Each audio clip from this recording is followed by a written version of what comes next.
I'm Laura Faith, author of I Found All the Parts, Healing the Soul Through Rock and Roll, and today I'm with Lisa Gillespie, body-mind therapist extraordinaire. And today Lisa is going to talk to us a little bit about the benefits and the use of muscle testing. Now this is a subject that Laura's fascinated with, and she really wants me to talk about it.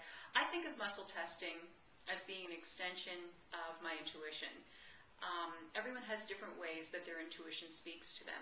Some people are very visual. They may see auras or lights or some sort of images around other people. Some people dream and have intuitive thoughts that way. Some people just get a feeling, an emotional feeling. I happen to be very tactile. And so muscle testing is a tool that I use a lot in my practice when I'm working with people to help determine where they may have areas that are stuck or are basically flowing well within their bodies. Just a little bit of background about muscle testing for those who aren't that familiar with it.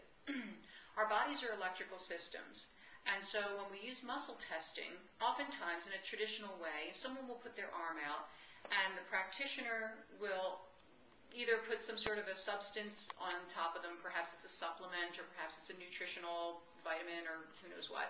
Or maybe it's something they're trying to see if that person is allergic to or has sensitivity to.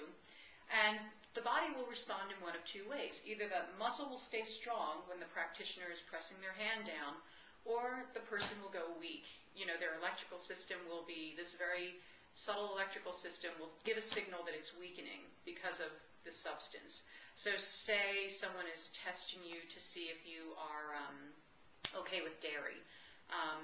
The practitioner will make sure that you're in strength, and then they'll put, you know, a carton of yogurt or something on your stomach, and then see if your arm goes weak. If it does, that's indicating to the practitioner that something about that substance is sort of interrupting your electrical flow.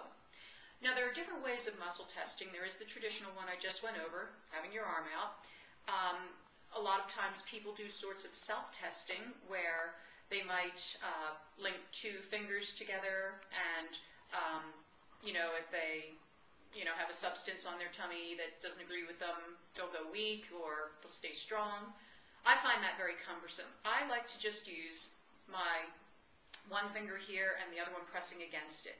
And I use my other hand as a scanning tool. So when I'm working with a person, I'll scan their body and I will keep a constant pressure on this finger.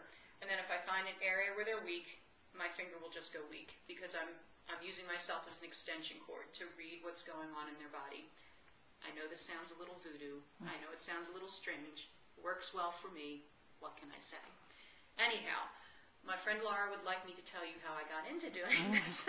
Well, and also about using it as a, did you talk about yes and no? Like it can also just be a basic yes and no question sometimes too. You can use it that way, and I do use it that way sometimes when I'm working with clients. You can indicate, you can just decide what your yes and no signal is. For me, yes is strength. For me, no is weakness. So if I'm scanning a client and several places are coming up on them that are weak, I may have to find what their priority is. So, in other words, the priority would be where's the first place that this person's body is instructing me to work with them. So I will basically say, what is priority? And then all of a sudden, only one place will go weak, not all the other ones. One place will stand out. So you can use this in a yes-no way.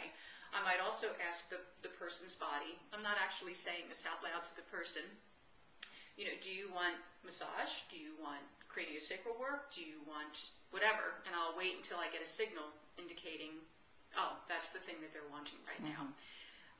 You could talk about it in terms of being a yes-no signal. I think of it as being a binary signal.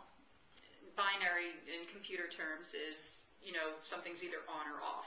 So if the person is basically in strength and I say, where's your priority, and suddenly something goes weak, that to me would be the place where I would start working. There are people who use this to ask more esoteric questions of their clients. It might be something like, would this weakness be due to a past injury, a past life, you know, any number of different causes? I don't use a whole lot of that in my practice, but it can be used that way. You know, you can be getting yes-nos. The reason I don't use it too much is because I find I get more accurate information if it's a question that there's not much attachment to.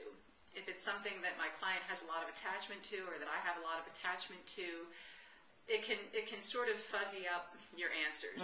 And so I try to be very clear. I try to make sure myself and my client are very hydrated, that we're very clear. But it's not fortune telling, you know. Sometimes when I first learned how to do muscle testing, they would make sure that you were clear on what your yes/no questions were by saying things like, okay, am I the Queen of England? No. You know, it's something I have no attachment to that's an obviously, you know, no question. And am I a mom? Yes. You know, so there are questions you can ask like that that aren't loaded questions that you might be able to get very, very clear answers on. But if it's something like, gee, does this guy who I really love me back? You know, you're sort of attached to that answer. So you may or may not get as much clarity with that. I just want to sort of throw that caveat out there. I find with myself, for example, I'm very, very good with muscle testing people when they have questions about what food substances they can eat. I am less successful with myself, only because I don't really want to muscle test myself on chocolate, you know, worrying about what kind of answer I might get. It doesn't matter if something disagrees with me. It will become apparent with me sooner or later. But all I'm saying is that a big tenet as to how well your intuition works with anything, whether it's muscle testing or whether it's dreams or whether it's anything else, a lot has to do with your own clarity and how truthful you wish to be with yourself. Well, thank you, Lisa, for that explanation today. And if people want to get in touch with you, what's the easiest way? They can call me at 303-494-8820, or you can email me at lisamgillespie@msn.com. Thanks.